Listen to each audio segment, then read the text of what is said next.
I knew something was amiss in my own home, so I faked a trip to see my sister. As I spied from afar, my older neighbor put a hand on my shoulder and whispered, "Just wait for midnight, the whole truth will be revealed."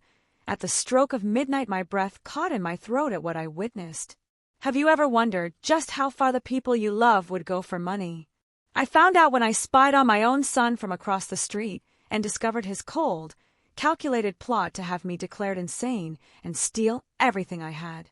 My name is Eleanor, and for 40 years, this house has been my entire world. My late husband and I built it with our bare hands. Every corner holds a memory: the kitchen where we danced while making Sunday breakfast, the living room where we watched our son, Robert, grow up, the garden we tended to until our fingers ached. When my husband passed away 7 years ago, the silence was deafening. So, when Robert and his wife, Audrey, insisted on moving in, I was grateful. "So you won't be alone, Mom," he'd said. I thought it was love. God, how naive I was. The first few months were nice. We had family dinners. We laughed. Audrey was so attentive, always helping with groceries, making my favorite pot roast. I thought, what a blessing. But about 4 months ago, something shifted.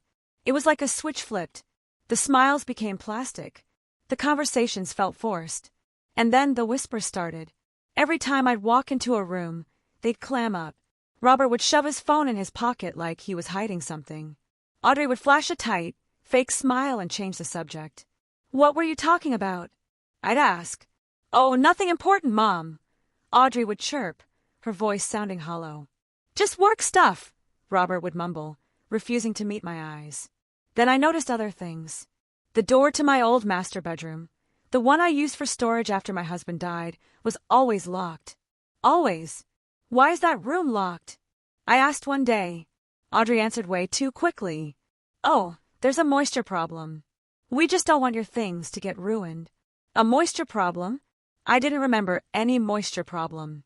And I definitely didn't remember giving them permission to do anything in there. At night, I started hearing things. Footsteps, muffled voices, even laughter that wasn't theirs. One night, around 11, I heard the front door open. I crept out of bed and peeked down the hall. I saw Audrey at the door, greeting a young woman with a small suitcase. The woman handed Audrey what looked like cash.